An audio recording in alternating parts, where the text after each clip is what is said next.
موضوع الدرس في بعثة النبي صلى الله عليه وسلم سورة الجمعة تفسير ابن كثير. الحمد لله رب العالمين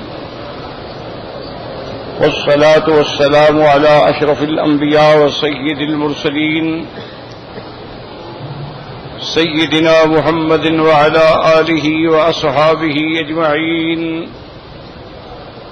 اللهم صل على سيدنا محمد وعلى آل سيدنا محمد كما صليت على إبراهيم وعلى آل إبراهيم في العالمين إنك حميد مجيد. أعوذ بالله من الشيطان الرجيم. بسم الله الرحمن الرحيم. يسبح لله ما في السماوات وما في الأرض الملك القدوس العزيز الحكيم. هو الذي بعث في الأميين رسولا منهم يتلو عليهم آياته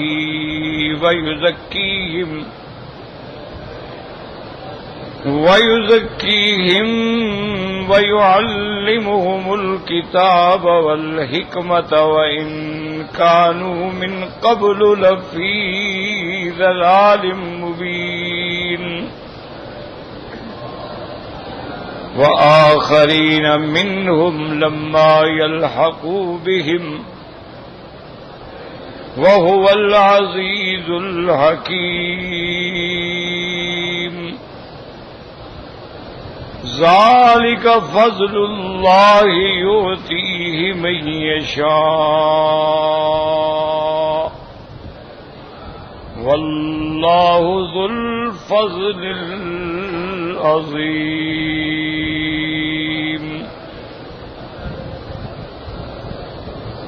سورۃ الجمعہ کی ان آیات مبارکہ میں سب سے پہلے تو اللہ تبارک و تعالی نے اپنی عظمت کا اظہار فرمایا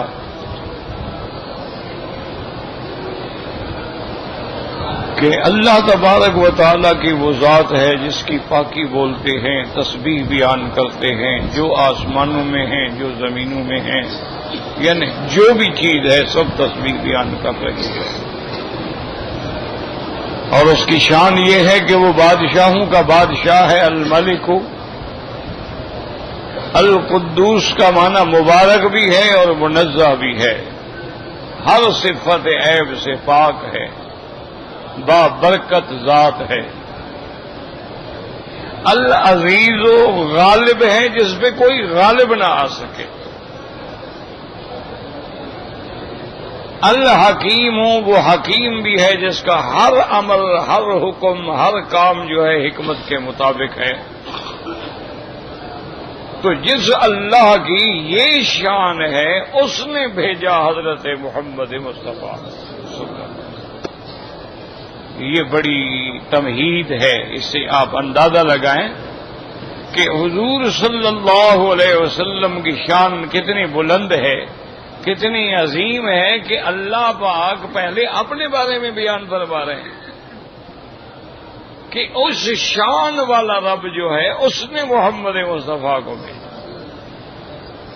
اور یہ کئی مقام پہ ہے قرآن میں. لقد صدق اللہ رسولہ الرؤیا بالحق لتدخلن المسجد الحرام ان شاء اللہ آمنین محلقین رؤوسکم ومقصرین لا تخافون فعلم ما لم تعلموا فجعل من دون ذلك فتحا قریبا.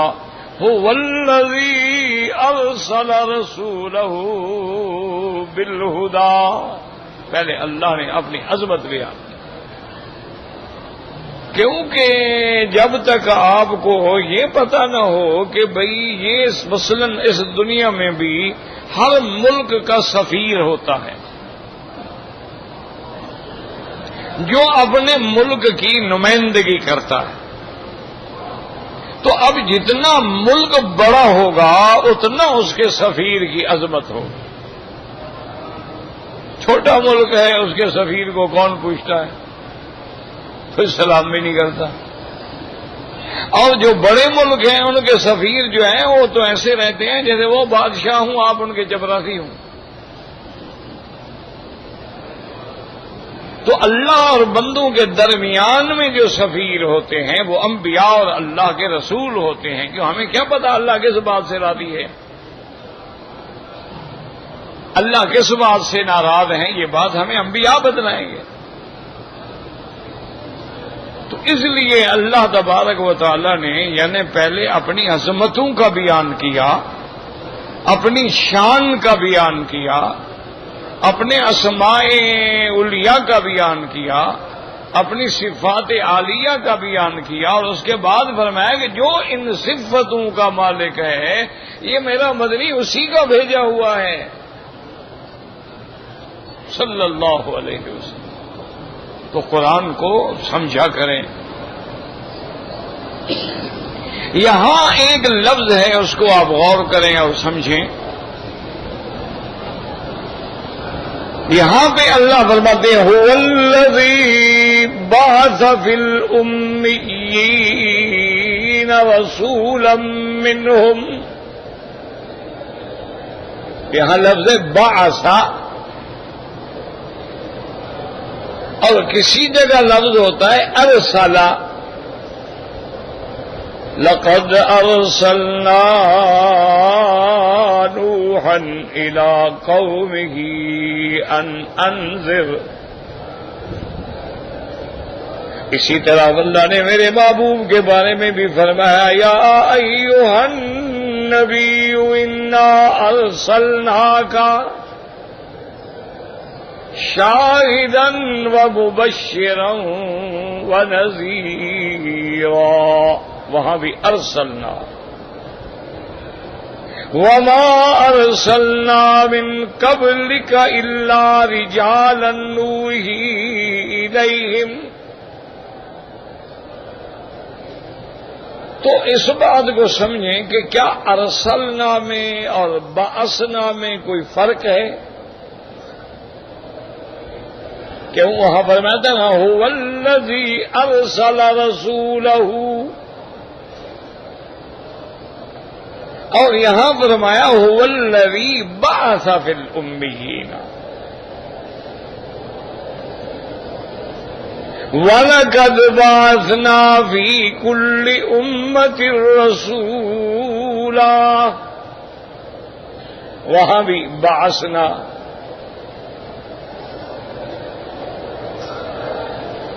تو اس میں کیا بعثا میں اور ارسلا میں کوئی فرق ہے یا فرق نہیں ہے؟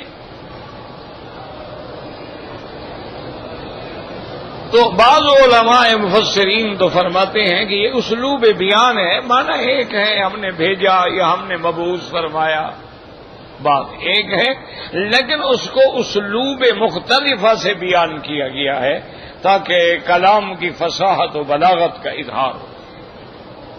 بات ایک ہے کہ ہم نے بھیجا یا ہم نے ان میں مبعوث فرمایا.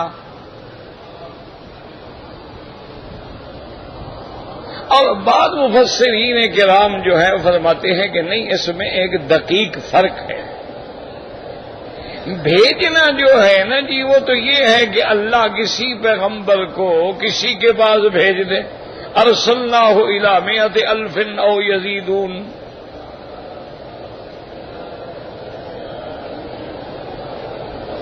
اسی طرح جب پیغمبر آئے تو انہوں نے پوچھا بھی آپ کون ہیں, انہوں نے کہا ربنا یعلم انا الیکم لمرسلون.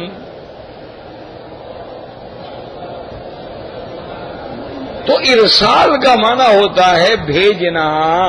یاد رکھو, ارسالہ رسول کیا معنی بھیجا ہوا, پیغام لانے والا, پیغام بر, قاصد. اور بعضا کا معنی ہوتا ہے کسی چیز میں سے اس کو اٹھانا.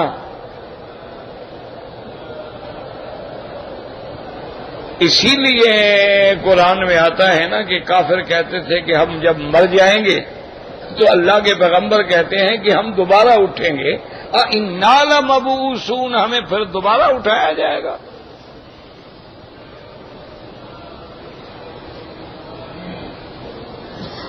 اور اسی طرح قرآن پاک میں آتا ہے، سورۃ یاسین میں بھی ہے، اکثر مسلمان پڑھتے ہیں الحمدللہ، کہ کہیں کہ قالوا من بعثنا من مرقدنا،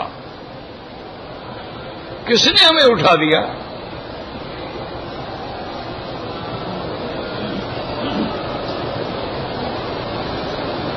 ھذا ما وعد الرحمن وصدق المرسلون۔ تو یاد رکھو کہ ایک باریک فرق ہوتا ہے۔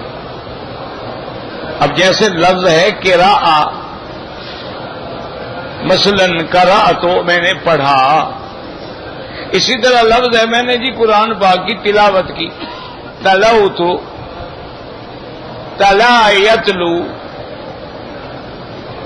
یتلو علیہم آیاتہ۔ تو تلاوت اور قرأت کا معنی تو ایک ہے، قراءت معنی پڑھنا، تلاوت کا معنی پڑھنا۔ ایک آدمی کہتا ہے کہ میں نے قرأت تو پڑھا، اس نے کہا تلاوت تو معنی پڑھا، لیکن دونوں لفظوں میں ایک بڑا لطیف فرق ہے، یاد رکھو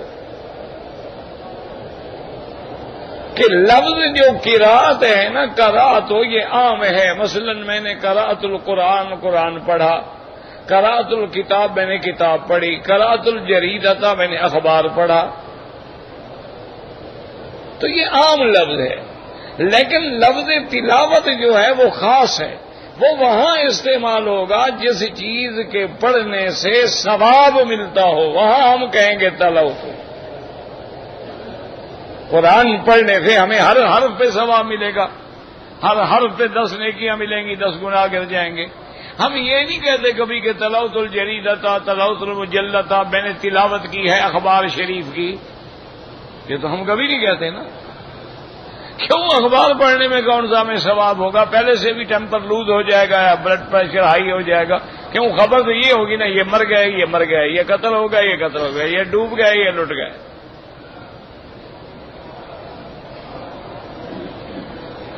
تو اس تلاوت میں اور قرأت میں ایک فرق ہے۔ اسی طرح بعثنا کا معنی ہوتا ہے کسی چیز کو اسی میں سے اٹھانا۔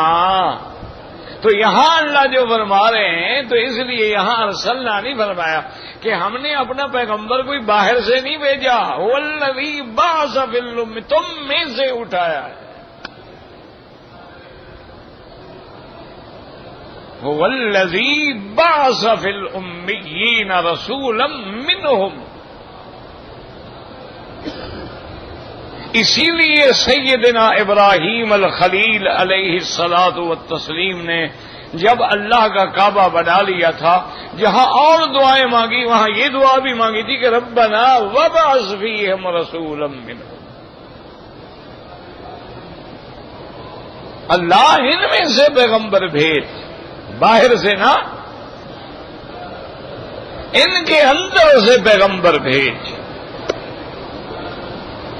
جس کو یہ اچھی طرح جانتے ہوں۔ اس لیے علماء کہتے ہیں کہ ما من قبیلۃ فی العرب الا ولہ علاقۃ، یعنی عربوں میں کوئی ایسا قبیلہ نہیں ہے مگر حضور کا کوئی نہ کوئی تعلق اس قبیلے سے ہے، یا باپ کی طرف سے یا ماں کی طرف سے، یعنی الا بنی تغلب، ایک عرب قبیلہ ہے بنی تغلب، اس سے حضور کا کوئی تعلق نہیں، وہ ہے بھی نصرانی۔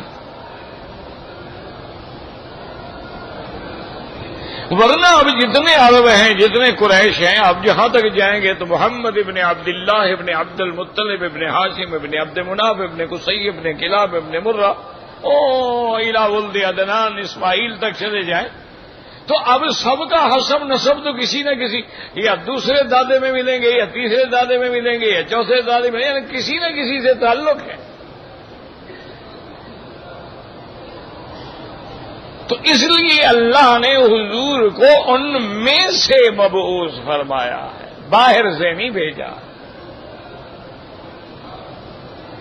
اب دیکھیں نا عیسیٰ علیہ السلام آئیں گے آخری وقت میں، لیکن عیسیٰ علیہ السلام کو ان میں سے تو نہیں ہے نا، وہ تو بنو اسرائیل میں سے.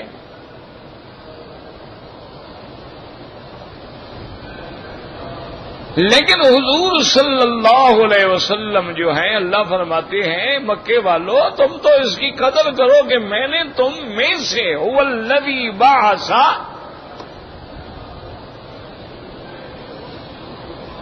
اچھا، اور جو چیز تمہارے سامنے پیدا ہو اس میں کوئی شک ہوتا ہے؟ دیکھو نا جی، ایک آدمی باہر سے آتا ہے، آپ کو کیا پتا ابھی مولوی مکی کون ہے؟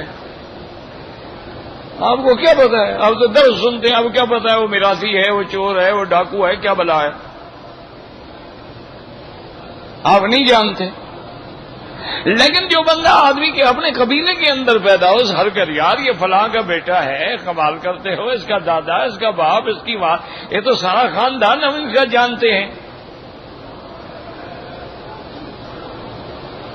اسی لیے ابھی جہل لعنت اللہ علیہ ایک دفعہ طواف کر رہا تھا. دعا کرو اللہ ہمیں ابو بکر صدیق والا طواف نصیب کرے. دل سے دعا مانگو،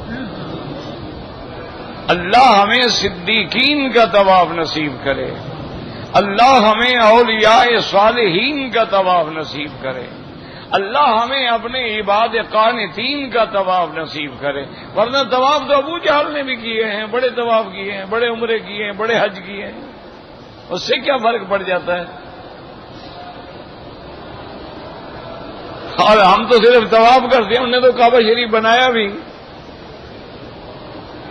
تو یہ بڑی بات نہیں. بات یہ کرو کہ اللہ ہمارے ان ٹوٹے پھوٹے عبادات کو، ان روزوں کو، ان عمروں کو، ان طوافوں کو بس اپنے کرم سے صدیقین والا بنا دے. وہ قادر ہیں، وہ جب نوازنے پہ آ جائیں وہ یہ تو نہیں دیکھتے ہیں کہ کون ہے، بس رحمت کی لہر آ گئی اور نوازا گیا. بلال کہاں سے آیا تھا؟ صہیب کہاں سے آیا تھا؟ سلمان کہاں سے آیا تھا؟ جن کو حضور فرما رہے ہیں بلال میں جب جنت میں گیا تو تیرے چلنے کی آواز بھی آ رہی تھی، تم بھی جنت میں مجھ سے پہلے پھر رہے تھے. یہ ایسے تو نہیں بن گیا نا. بس دعا کرو گے مولا ہم بے بس بھی ہیں، بے کس بھی ہیں، بیکار بھی ہیں، بد کردار بھی ہیں، لیکن تیری دروازہ رحمت کا بہت بڑا.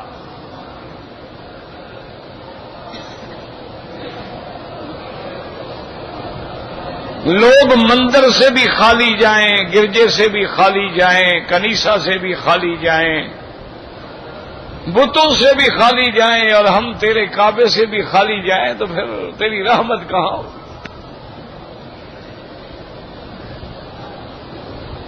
ٹھیک ہے ہم گندے لے کے دیکھو نا، جب ہوا چلتی ہے، ٹھنڈی ہوا چلتی ہے، ایمان سے کہ سب کو لگتی ہے کہ نہیں؟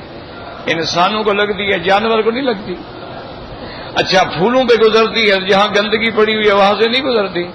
تو ہم گندے ہیں لیکن تیری رحمت تو بہت بڑی ہے نا.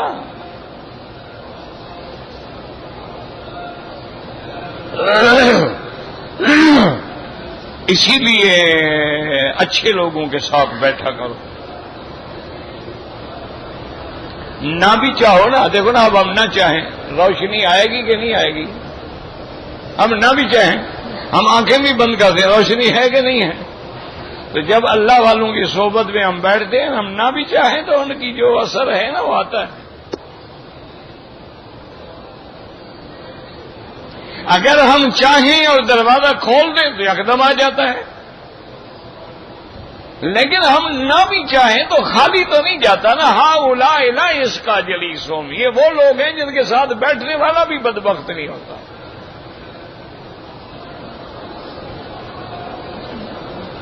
تو ابھی جہل لعنہ اللہ طواف کر رہا تھا کعبہ شریف کا.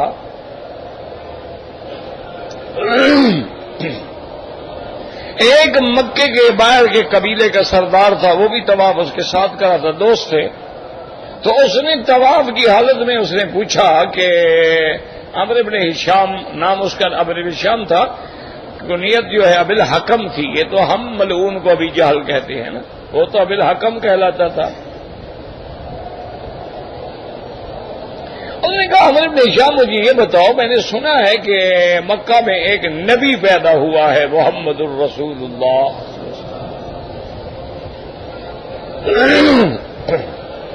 تم اس کے بارے میں جانتے ہو؟ اس نے کہا عجیب بات کرتے ہو، وہ تو ہمارے قبیلے سے ہیں، بولے تو فینا، وہ تو قریش میں سے ہیں، بنو ہاشم میں سے ہیں، ہم نہیں جانیں گے تو کون جانے گا؟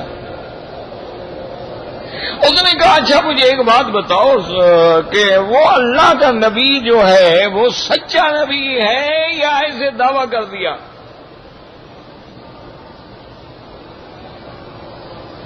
لوگ جھوٹے دعوے بھی تو کر دیتے ہیں نا، جیسے جھوٹے پیر بن جاتے ہیں، جھوٹے بزرگ بن جاتے ہیں، ایسے جھوٹے نبی بھی تو بن جاتے ہیں.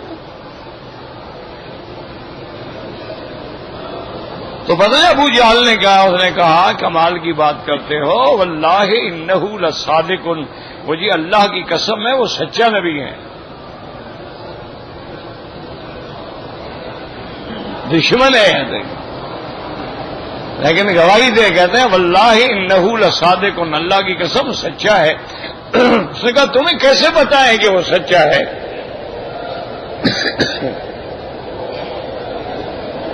دیکھو کتنا سمجھدار تھا ابھی جہل، سردار تھا، بڑا آدمی تھا، بس بدقسمت جہنمی بن گیا. انہوں نے کہا ولد فینا وعاش فینا ولبث فینا، جو بندہ ہمارے سامنے پیدا ہوا، ہمارے سامنے بچپن گزرا، جوانی گزری، 40 سال گزرے، ماں کا دب اعلی انسان، کسی بندے پر بھی اس نے جھوٹ نہیں بولا، وہ خدا پہ جھوٹ بولے گا؟ کہتا ہے نا میں رسول اللہ ہوں، یعنی اللہ کا رسول ہوں، مانے نعوذ باللہ کیا اللہ پہ جھوٹ بولے گا جو بندے پہ جھوٹ نہیں بولتا؟ تو اس نے کہا یار پھر جھگڑا کیوں کرتے ہو، مان لو جب سچا بھی ہے نبی بھی ہے تو تم لوگ مان لو اس کو.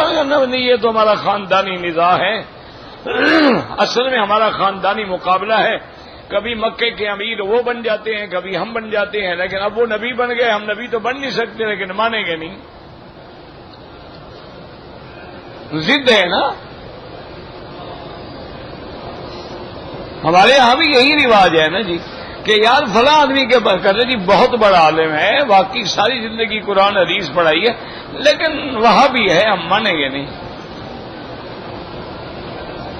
ہمارے یہاں بھی وہی ضد ہے، اور کیا ہے؟ وہ بھائی وہ ہاں جی عالم ہیں، قرآن حدیث پڑھاتے، زندگی ان کی گزر گئی ہے، ہم جانتے ہیں ان کو، لیکن مانیں گے نہیں. کیوں؟ وہاں بھی ہے. ہمارے ہاں بھی یہی ضد ہے نا کہ ہم جانتے ہیں کہ کون جماعت حق والی ہے، ہم جانتے ہیں کون علماء حق والے ہیں، ہم جانتے ہیں کون صحیح معنی میں اولیاء اللہ ہیں، ہم جانتے ہیں کون مکار ہیں، عیار ہیں، غدار ہیں، لیکن نہیں مانتے. ضد ہے. یہ تھوڑا ہے کہ ہم نہیں جانتے. اب دیکھیں نا، آپ آنکھیں بند کریں، آپ کے ملک میں مثلا بزرگوں کی مزارات ہیں، اولیاء اللہ کی قبریں ہیں. اچھا جن قبروں کا نظام جو ہے آپ کے بقول وہابیوں کے سپرد ہے، وہاں مدرسہ ہوگا، قرآن پڑھا جا رہا ہوگا، حدیث پڑھی جا رہی ہوگی، نماز ہوگی پابندی سے، اللہ کی اذان بلند ہوگی، ذکر ہوگا، فکر ہوگا.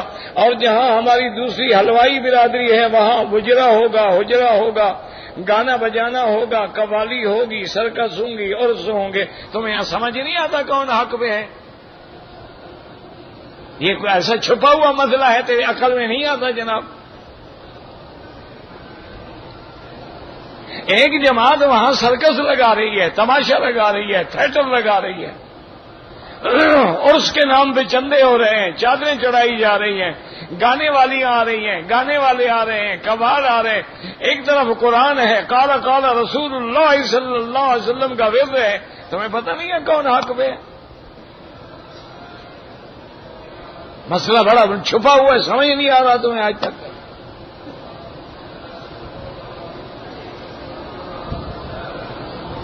ایک جواد وہ ہے کہ جن کو ہم نے اپنی اولادیں دی ہیں انہوں نے ان کو عالم بنا دیا ہے. ایک جماعت وہ ہے کہ جن کو ہم نے اولادیں دی ہیں تو ان کو انہوں نے سیاستدان بنا دیا، کریکٹر بنا دیا ہے، ایکٹر بنا دیا ہے، گلوکار بنا دیا ہے، بڑے سے بڑا نعت خواں بنا دیا ہے، اور وہ نعت خواں بھی باجے گاجے سے نعت پڑھتا ہے نبی کی.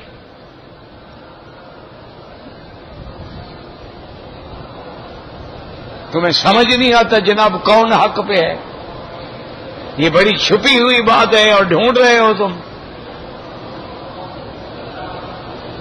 دیکھو نا یہ روشنی ہے، واضح ہے، اندھیرا ہے تو واضح ہے، حق ہے واضح ہے، باطل ہے واضح ہے، سنت ہے واضح ہے، بدعت ہے واضح ہے. یہ تو نہ کہیں نا آپ کہ جی ہمیں پتہ نہیں چلتا، وہ مولوی بھی قرآن پڑھتے ہیں، وہ مولوی بھی قرآن پڑھتے ہیں، تمہیں اچھا درزی مل جاتا ہے، اچھا کھانے پکانے والا بیٹے کی شادی کے لیے بڑا اچھا کوک تمہیں مل جاتا ہے، اچھا شادی گھر مل جاتا ہے، تمہیں حق باطل کا پتہ نہیں چلتا ہے. یہ کوئی بات ہے؟ اچھا کپڑا تم ڈھونڈ لیتے ہو، یہ کاٹن کا ہے، یہ پولیسٹر کا ہے، یہ 100 کاٹن ہے، یہ ایجپشن کاٹن ہے، اور جناب تمہیں یہ بھی پتہ لگ جاتا ہے یہ گھڑی سوئٹزرلینڈ کی ہے، یہ جاپان کی ہے، یہ چائنا کی ہے، یہ نقلی ہے، یہ 2 نمبر ہے.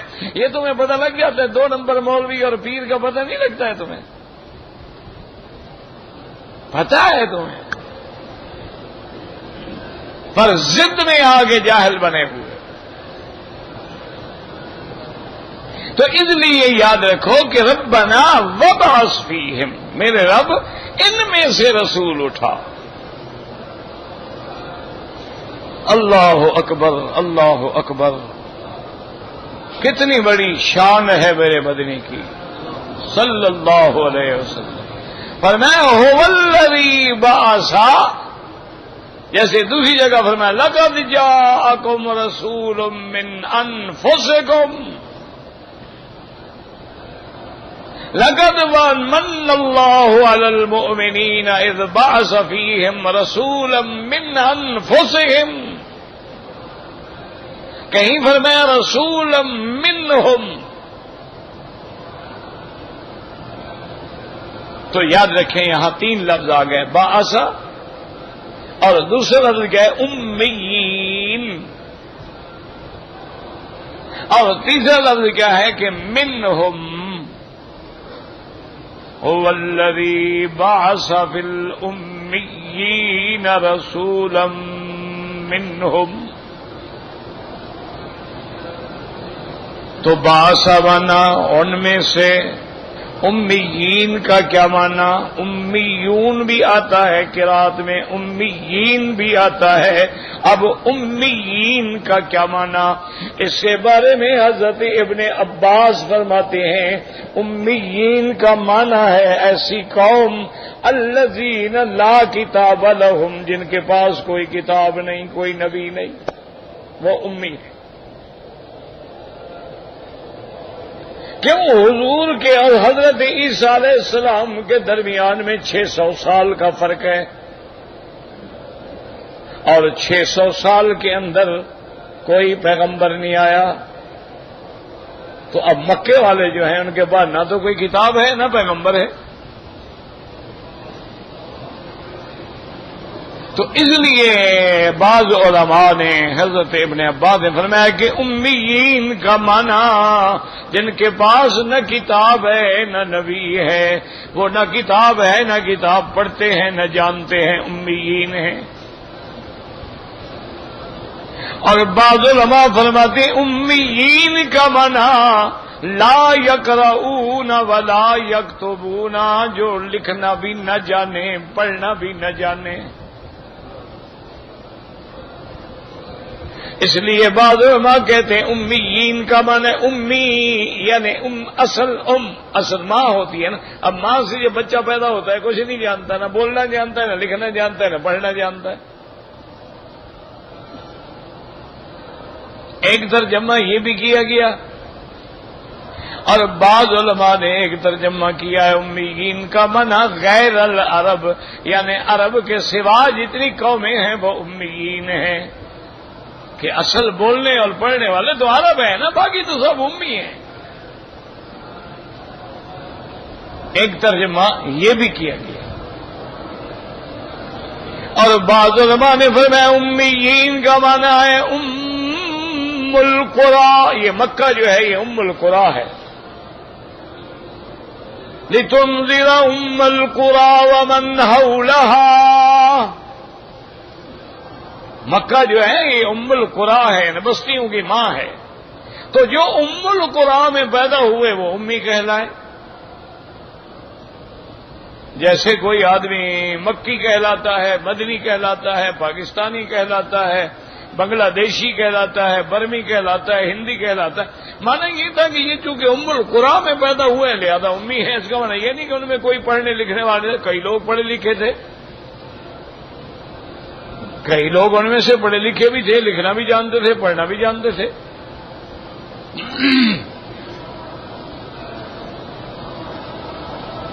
اور اللہ تعالی کی شان دیکھیں کہ میرے نبی پاک کی بھی صفت آئی ہے امی.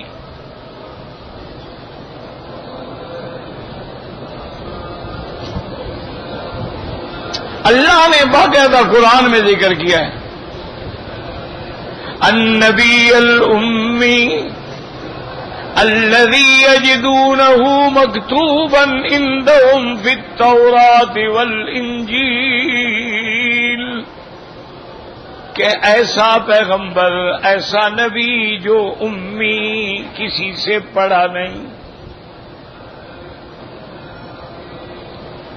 جو لکھنا نہیں جانتا، پڑھنا نہیں جانتا. اسی لیے جب جبریل نے کہا تھا اقرا، آپ نے فرمایا ما انا بقارئ، میں پڑھا ہوا نہیں.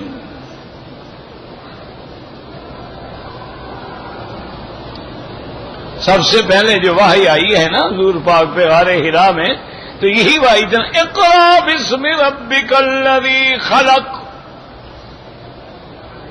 تو حضور پاک نے فرمایا ما انا بقارئ، میں پڑھا ہوا نہیں. اسی سے یاد رکھو محدثین نے، اللہ ان کی قبروں پہ کروڑوں رحمتیں فرمائے، وہ فرماتے ہیں جبریل یہ 5 آیتیں کسی چیز پہ لکھ کے لائے تھے، ورنہ اگر صرف زبان سے پڑھنی ہوتی تو حضور بھی تو عربی ہیں نا. عربی الفاظ کا دہرانا کیا مشکل ہے بھائی؟ آپ عرب ہیں اور آپ عرب ہیں، قرآن عربی ہے، تو عربی کو عربی بولنا تو مشکل نہیں ہوتا نا کہ جبریل آگے پڑھتا جائے حضور ساتھ پڑھتے جائے. لیکن آپ کا یہ کہنا کہ میں پڑھا ہوا نہیں، یعنی جو تم دکھا رہے ہو یہ نہیں پڑھ سکتا میں.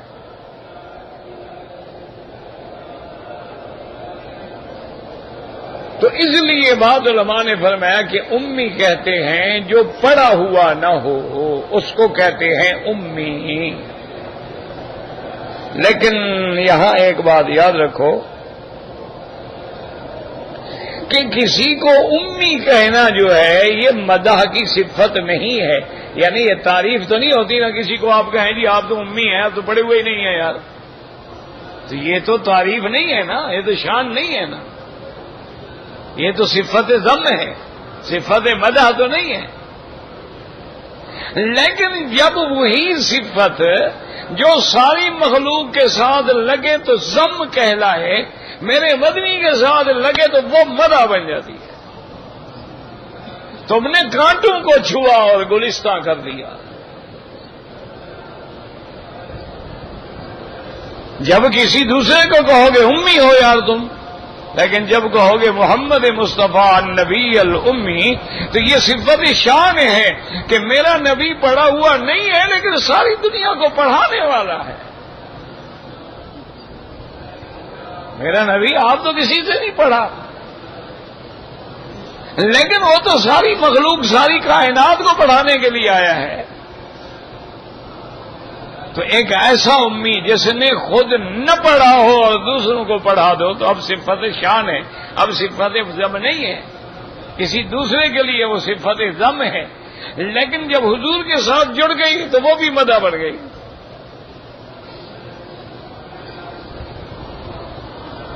جیسے کسی شاعر نے کہا تھا کہ میں نے مقالہ لکھا ہے حضور کی سیرت میں، کہتا ہے میں نے حضور کی تعریف نہیں کی بلکہ حضور کا ذکر کر کے میرا مقالہ جو تھا وہ بھی اونچا ہو گیا کہ اس میں ذکر آ گیا محمد مصطفیٰ کا۔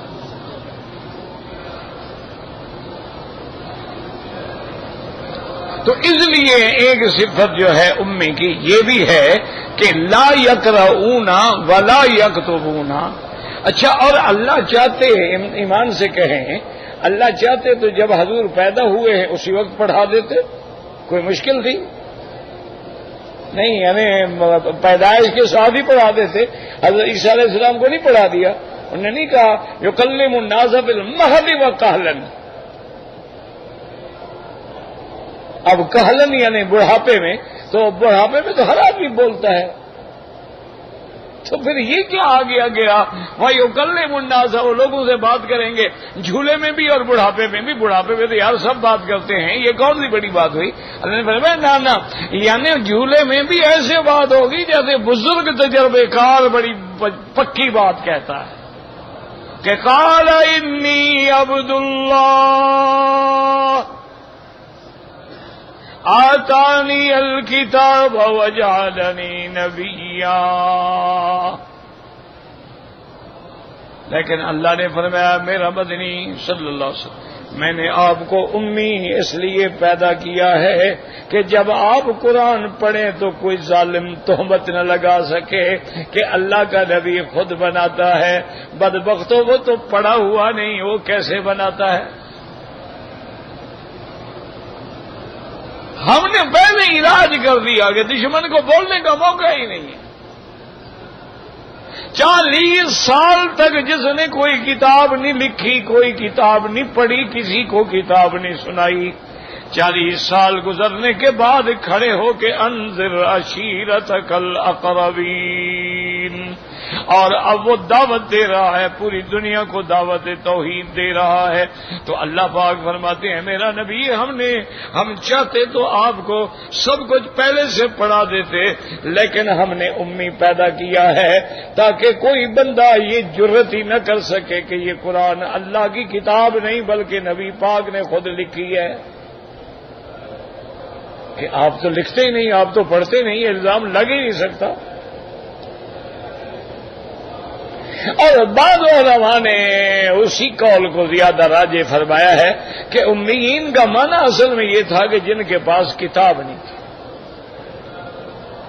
اب یہاں یاد رکھیں کہ ایک بہت بڑا اعتراض ہے جو یہودیوں نے بھی کیا ہے، نصرانیوں نے بھی کیا ہے، اور دیگر دشمنوں نے بھی کیا ہے۔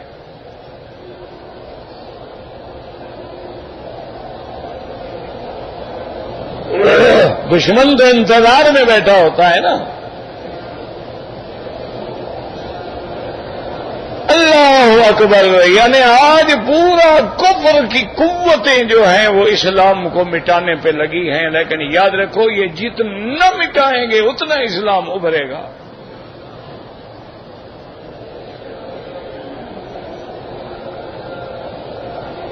جو لوگ یہاں رہتے ہیں نا مکہ شریف میں، مدینہ پاک میں 20 سال 30 سال 40 سال، ان سے پوچھیں کبھی آپ نے اتنا لوگ عمرے پہ دیکھے ہیں؟ کیونکہ پوری دنیا کا میڈیا اسلام کے خلاف بکواس کر رہا ہے، دہشت گرد دہشت گرد دہشت گرد، شدت پسند، یہ قاتل ہیں، یہ مارنے والے ہیں، یہ ڈاکو ہیں۔ وہ جتنا مخالفت کر رہا ہے اتنا اسلام کا جذبہ بھی ابھر رہا ہے۔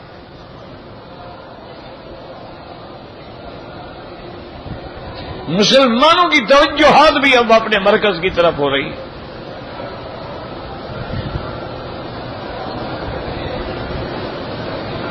اور جتنا اسپرنگ ہوتا ہے نا، اسپرنگ کو جتنا دباؤ نا پھر اتنا اٹھتا ہے، اسی طرح جتنا اس کو دباؤ گے اتنا ابھرے گا۔ لاکھ ڈرامے بنا دو، لاکھ مسلمانوں کو تو بدنام کرنے کی کوشش کر لو، اللہ نے نام ہی ایسا رکھا ہے کہ اسلام سلامتی سے ہے اور ایمان امن سے ہے۔ جن کے نام میں سلامتی ہو، امن ہو، ان کو تم دہشت گرد کیسے ثابت کر سکتے ہو؟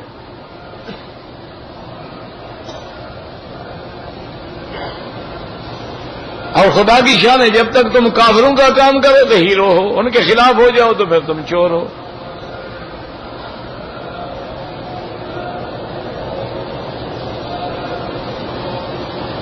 اتنا اللہ پاک نے حرمین الشریفین کی عظمت کو بڑھا دیا ہے کہ کہہ دینا تو بڑا آسان ہے نا، 30 لاکھ آدمی ایک امام کے پیچھے کھڑا ہو، ایمان سے کہیں یہ منظر کوئی دکھلا سکتا ہے؟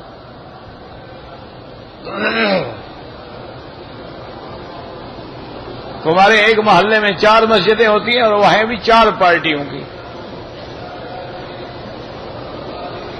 ہر پارٹی کی مسجد ہی الگ ہے۔ اب تو ماشاءاللہ ہر پارٹی کا پگڑی الگ ہے، ٹوپی الگ ہے، واسکٹ الگ ہے، تاکہ دور سے پہچانا جائے کہ یہ فلاں پارٹی کا آدمی ہے۔ یہ کمال دیکھو کہ حنفی ہے، شافی ہے، مالکی ہے، حنبلی ہے، اہل حدیث ہے۔ اچھا بعض لوگ جو ہیں وہ روافض ہیں، شیعہ ہیں، عبادی ہیں، ہر قسم کے لوگ ہیں، لیکن ایک امام کے پیچھے تیری دربار میں پہنچے تو سبھی ایک ہوئے۔ بندوں محتاج و غنی ایک ہوئے، ایک رفع یدین کر رہا ہے، ایک نہیں کر رہا، ایک آمین کہہ رہا ہے، ایک ایسا کہہ رہا۔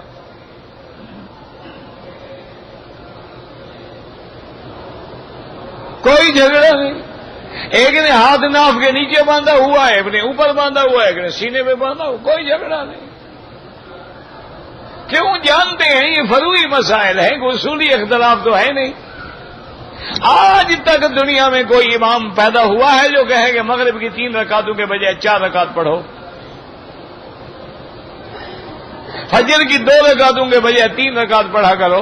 مانا یہ ہے اصول میں کہیں جھگڑا نہیں ہے، فروعات میں اختلاف ہوتا ہے۔ ایک جماعت کہتی ہے آمین زور سے کہو، ایک کہتی ہے آہستہ کہو، کہہ تو رہے ہیں نا، آہستہ بھی کہہ رہے ہیں، اور اللہ تو دونوں سنتا ہے نا، آہستہ والوں کی بھی سنتا ہے، زور والوں کی بھی سنتا ہے۔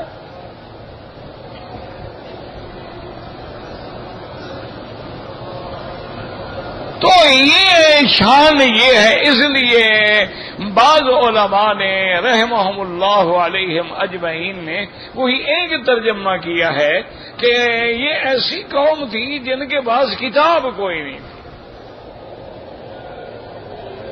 اس لیے امی کہلائے۔ اسی لیے دیکھو نا، عرب اور عجم، ایک عرب ہے نا، عرب کے سوا جو ہے وہ سب عجم ہیں۔ تو عجم کا معنی اصل میں ہوتا ہے زبان میں جیسے کوئی لگام ڈال دی جائے تو وہ بولنے میں رکاوٹ بن جاتی ہے نا، تو معنی یہ ہے کہ اصل بولنے والا تو عرب ہے نا، ہم تو باقی عجم ہیں۔ تو اس لیے اللہ تبارک و تعالیٰ کے نبی نے بھی فرمایا تھا کہ انا دعوت ابی ابراہیم، میں اپنے ابا ابراہیم کی دعا ہوں۔ انہوں نے دعا مانگی تھی کہ ربنا وابعث فیہم، اور انا بشارت اخی عیسیٰ، میں اپنے بھائی عیسیٰ علیہ السلام کی بشارت ہوں کہ انہوں نے خوشخبری دی تھی، مبشرا برسول یاتی من بعد اسمہ احمد، انا رؤیا امی التی رات، اور میں اپنے اماں کا خواب ہوں کہ میری اماں نے خواب میں دیکھا تھا کہ ایک ایسا بچہ پیدا ہوگا دنیا کو روشن کر دے گا۔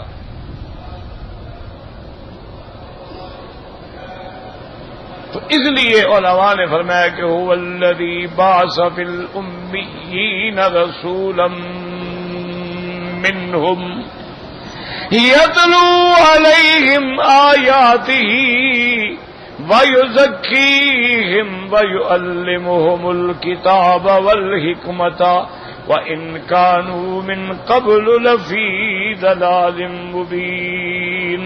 زندگی باقی تو بات باقی انشاءاللہ۔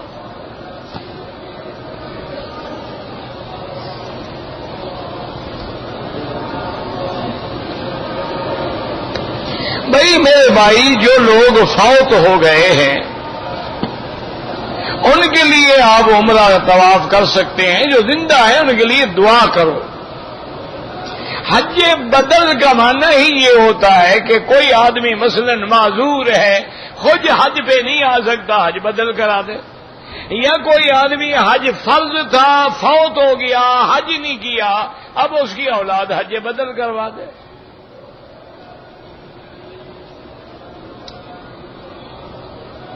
کہتے تھے کہ میں نے اپنی بیٹی کا نام رکھا ہے کرن، تو بہرحال یاد رکھیں کہ یہ کوئی دینی یا اسلامی نام تو ہے نہیں، یہ تو نئے نام ہے۔ کرن جو ہے اس کا کوئی قرآن حدیث سے کوئی تعلق نہیں، نہ صحابہ کے نام ہیں، نہ امہات المومنین کے نام ہیں، نہ بنات انبیاء کے نام ہیں، لیکن کوئی منع بھی نہیں ہے، رکھ سکتے ہیں آپ۔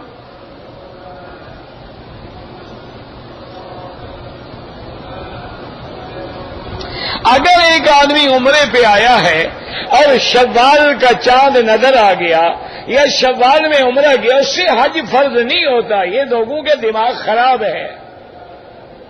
حج زندگی میں ایک دفعہ فرض ہوتا ہے، ایک حج کر لیا، آپ چاہے مکے میں بیٹھے رہو نہ کرو۔ کتنے لوگ ہیں جو حج میں، لاکھوں کی تعداد میں لوگ ہیں جو نہیں حج پہ نہیں جاتے۔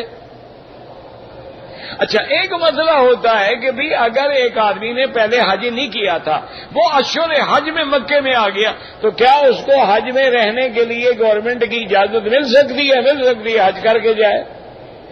اگر اجازت ہی نہیں مل سکتی تو ایک ہاں لکھا ہے کہ پکڑے جاؤ، لیکن رہنا ضروری ہے۔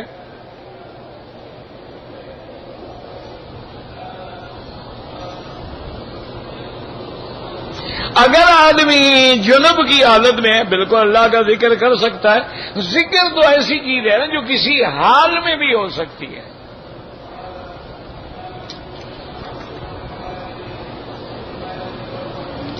بائیں ہاتھ سے پانی پینا جو ہے وہ ناجائز ہے، خلاف سنت ہے۔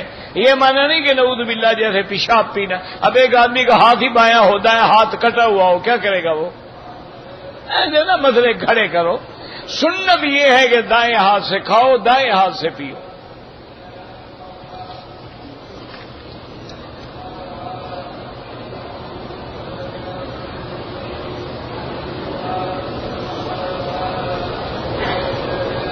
مکے والے حج افراد کر سکتے ہیں۔ اگر کسی نے عمرہ ان مہینوں میں کر لیا ہے میقات سے، ایک بکری رکھے گا، اگر حج کرے گا اس کا تمتع ہو جائے گا، بس جھگڑا کیا ہے؟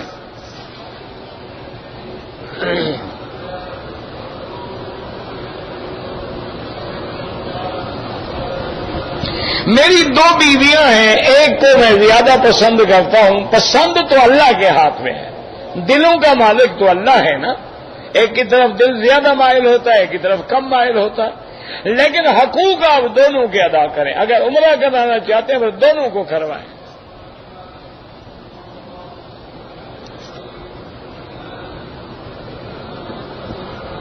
کہتے تھے مدینہ منورہ سے مجھے کچھ لوگوں نے کھجور دی ہے کہ وہاں تقسیم کریں، آپ کو بھی ثواب ملے گا برابر کا۔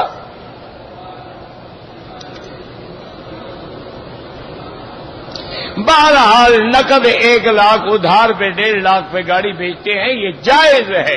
افضل یہ ہے کہ یہ کاروبار نہ کرو، اس میں شبہ تو ہے نہ ربا کا۔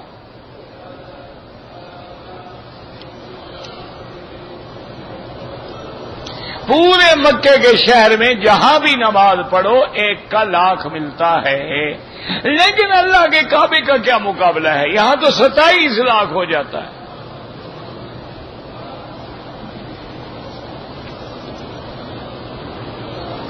اماں کا حج کر سکتا ہے؟ بالکل کر سکتا ہے۔ اب جو حج کرو گے وہ دیکھنا ہے، مفرد ہے، تمتع ہے، قران ہے۔ تمتع ہے، قران ہے، بکری دو گے۔ مفرد ہے، نہیں دو گے، اپنا ہو یا اماں کا ہو۔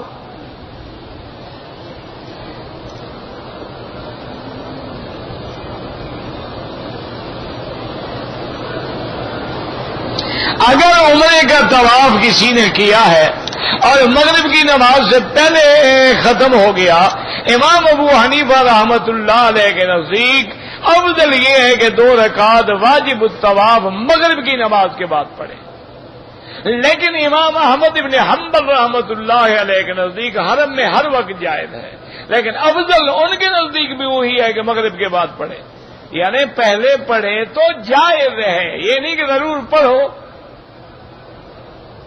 جائز ہونا الگ بات ہے اور پسندیدہ ہونا الگ بات ہے۔ اگر ایک آدمی نے عمرہ کیا ہے سر پہ اس طرح پھروا دیا، اب دوبارہ عمرہ کرے، بال چاہے نہ بھی ہوں اس طرح پھروانا ہوگا، چاہے کوئی گنجا حج عمرہ کرے اس کو بھی اس طرح پھروانا ہوگا۔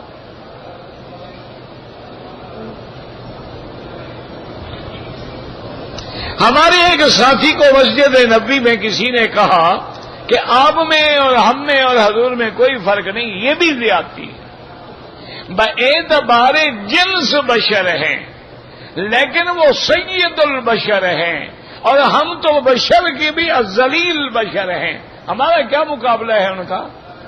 ہم انگلی کھڑی کریں گے تو لوگ اس کو توہین سمجھیں گے، وہ تو ایسا بشر ہے انگلی کھڑی کرے تو چاند ٹکڑے ہو جاتا ہے، وہ تو سید البشر ہے۔ کعبے میں جو لگا ہے وہ بھی پتھر ہے، تیرے حمام میں لگا ہے وہ بھی پتھر ہے، لیکن برابر ہے۔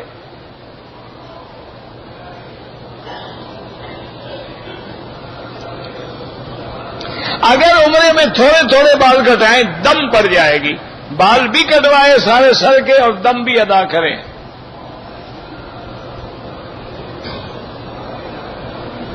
حج بدل کے بارے میں حضور کا حکم ہے۔ ایک بی بی نے پوچھا، فرمایا بالکل حج بدل کرو اپنی اماں کا، طواف کر کے دعا کرو اللہ اس کا ثواب میرے فلاں بزرگ کو عطا فرما۔ اگر کسی کو 100 ریال پڑے تھے اٹھا لیے تو اس کا علاج یہ ہے کہ اگر تم بڑے آدمی ہو کسی غریبوں کو دے دینا، اگر خود غریب ہو تو پھر اللہ نے رزق بھیجا ہے کھا لو۔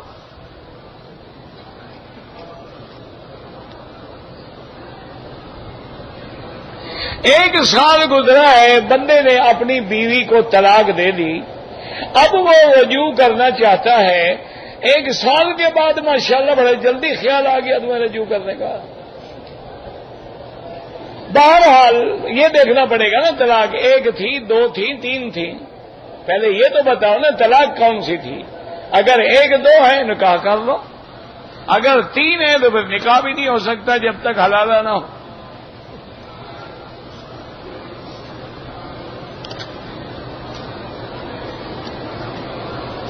کہتے جی کہ تقلید کی کیا ضرورت ہے، تو پھر ہر آدمی اپنی نماز الگ پڑھا کرو، ایک امام کے پیچھے کھڑے ہو کے پڑھنے کی کیا ضرورت ہے؟ یہی ضرورت ہے کہ جب تک کسی ایک کی تقلید نہ ہو جماعت قائم ہی نہیں ہو سکتی، حل ہی کوئی نہیں ہے۔ یا بندہ مجتہد ہوگا یا مقلد ہوگا، تیسری قسم ہے کوئی نہیں۔ یا امام ہوگا یا مقتدی ہوگا، یا بادشاہ ہوگا یا رعایا ہوگا، یا حاکم ہوگا یا محکوم ہوگا، یا مرد ہوگا یا عورت ہوگا، تیسری قسم تو ہوتی کوئی نہیں۔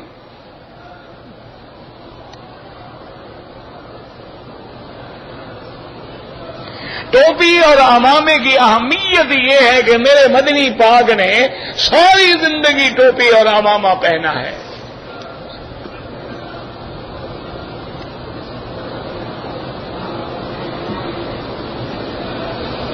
کہتے ہیں جی کہ حضور پہ سر پہ نبوت کا تاج جو ہے آدم علیہ السلام کے بنانے سے بھی پہلے، تاج تو کوئی نہیں تھا جب حضور پیدا ہوئے، نہ تاج رکھا گیا نہ کوئی زیور پہنائے گئے۔ یہ تو ایک محبت کا لفظ ہوتا ہے کہ حضور نے فرمایا ہے خود کہ میرا انی عند اللہ خاتم النبیین، اللہ کے یہاں میں خاتم النبیین تھا، وآدم منجدل فی طینتہ، آدم کا تو ابھی مٹی اور پانی ملایا جا رہا تھا، مانا اللہ کی تقدیر کے فیصلے میں میں نبی تھا۔ یہ نہیں کہ حضور اپنے باپ سے بھی پہلے پیدا ہوئے تھے، کیا کہہ رہے ہو؟ آدم باپ ہے، انا ولد آدم، حضور نے فرمایا نا سید ولد آدم، میں آدم کے بیٹوں کا سردار ہوں، لیکن میرا ابا بھی آدم ہے۔ محبت میں یہ مانا تو نہیں نعوذ باللہ کہ حضور کی شان گھٹا دو۔ جو لوگ انگوٹھی پہنتے ہیں بالکل جائز ہے، کوئی مسئلہ نہیں۔ والدین اگر ایک بیٹے کے پاس رہنا چاہتے ہیں تو ان کی مرضی ہے، تم بھی ان کی خدمت کرتے رہو، وہ جہاں زیادہ خوش ہوں آ رہے ہیں۔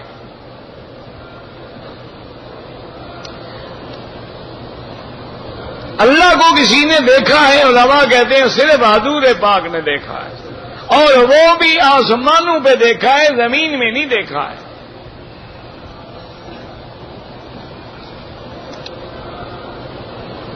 محرم کے بغیر عورت طواف کر سکتی ہے؟ بالکل کر سکتی ہے۔ حرم میں اگر صف اگلی خالی ہے پہلے اگلی پر کرو، اگر نماز میں بھی کھڑے ہو گئے 2 قدم آگے چلے جاؤ۔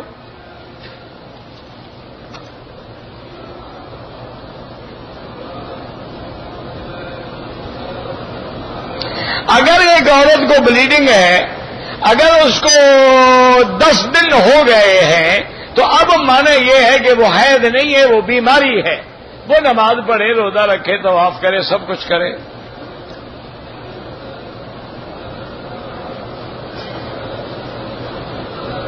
میں نے بالوں کی صرف ایک لٹ کاٹی تھی، دم پڑ گئی۔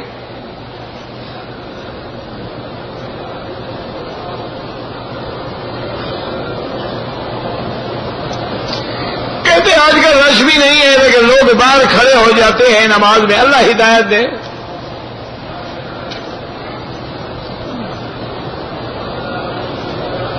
کہتے تھے کہ مسئلہ رؤیت ہلال جو ہے پاکستان میں بڑا مسئلہ ہے، دعا کرو اللہ پاکستان کی حفاظت کرے۔ یہ چاند کے مسئلے تو ہوتے رہیں گے، دعا کرو ملک تو بچ جائے۔ وہ چاند میں کیا ہوگا؟ کوئی ایک دن عید کسی نے پہلے پڑھ لی، ایک دن بعد میں پڑھ لی، کوئی کفر نہیں ہو گیا۔ دعا کرو کہ اللہ اس ملک کو بچا لے۔ حالات یہ ہیں کہ پتہ نہیں ہے۔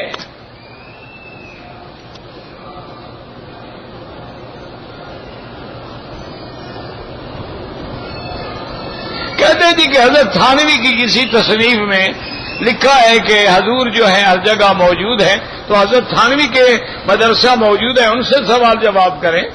آپ تو مجھے یہ دکھائیں قرآن نے کہا ہے کہ نبی ہر جگہ موجود ہے۔ وہ تو عشق میں اشعار میں تو بندہ کہہ دیتا ہے لیلا بھی ہر جگہ ہے۔ اب یہ تھوڑا مانا ہوتا ہے کہ لیلا ہر جگہ ہے۔ وہ تو عشق ہے، محبت ہے، محبت میں آگے آدمی کہہ بیٹھتا ہے اور جی دل کے آئینے میں ہے تصویر یار، جب ذرا گردن جھکائی دیکھ لی، نہ تصویر ہے نہ یار ہے، بالکل خار ہے۔ لیکن بس ایک عشق ہے، اس میں ترنگ ہے، آگے کہہ گیا آدمی۔ وہ دلیل نہیں ہوتی، دلیل قرآن ہوتا ہے، اور قرآن کہتے ہیں وما کنت لدیہم، میرا مدری آپ وہاں نہیں تھے۔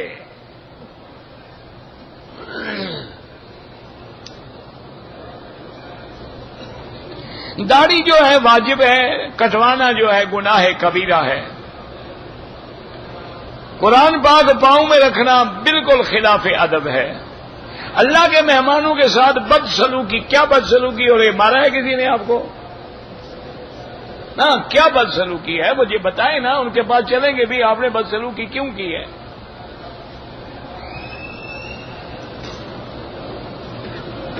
اگر 2 آدمی عمرہ کریں، دونوں طواف کر لیں، صفا مروہ دوڑ لیں، ایک دوسرے کے بال کاٹ لیں، بالکل جائز ہے۔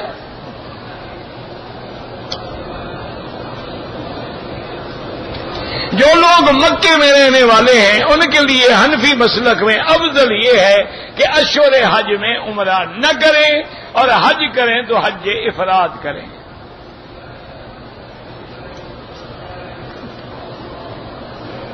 اگر الوداعی طواف کر لیا لیکن نہیں جا سکے کوئی بات نہیں، پھر طواف کرتے رہو، پھر جو آخری ہے وہ خود بخود الوداعی ہو جائے گا۔ نفلی روزہ رکھے تو پورا کرے۔ اگر عورت ایام حیض میں ہے تو حرم کے اندر نہیں آ سکتی، باہر میدان میں کھڑی رہے۔ حجر اسود میں جب ہم بوسہ دیں گے بالکل استقبال کریں گے، وہ تو وقوف ہے، وہ طواف نہیں ہے۔ طواف اور وقوف میں فرق ہوتا ہے۔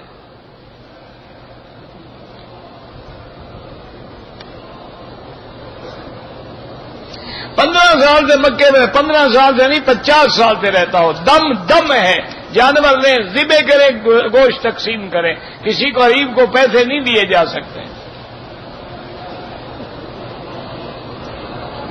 ایک عورت کو دم پڑ گیا، پیسے نہیں ہیں، 10 روزے رکھ لے۔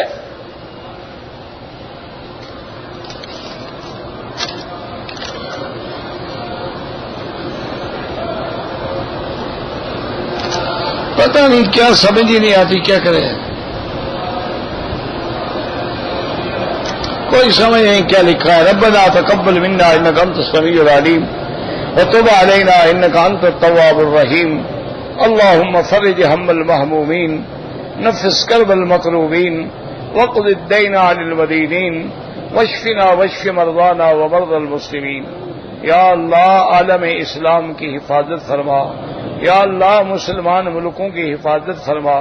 یا اللہ اس بلد الامین کو قیامت تک ہر فتنے سے محفوظ فرما. یا اللہ مسلمان عرب میں ہیں عجم میں ہیں ان کی جان مال آبرو عزت کی حفاظت فرما. یا اللہ عالم اسلام سے پاکستان سے اپنا عذاب رفع فرما. اللہم لا تعذبنا بذنوبنا اللہم لا تہلکنا بذنوبنا اللہم لا تمنع عنا بذنوبنا فضلک. اللہم انا نسألک من الخیر کلہ عاجلہ وآجلہ ما علمنا منہ وما لم نعلم. اللہم انا نعوذ بک من الشر کلہ عاجلہ وآجلہ ما علمنا منہ وما لم نعلم. ربنا آتنا فی الدنیا حسنۃ وفی الآخرۃ حسنۃ فقنا عذاب النار. صلی اللہ تعالی علی خیر خلقہ سیدنا محمد وعلی آلہ واصحابہ اجمعین. اللہم صل علی سیدنا محمد وعلی آل سیدنا محمد کما صلیت علی ابراہیم وعلی آل ابراہیم انک حمید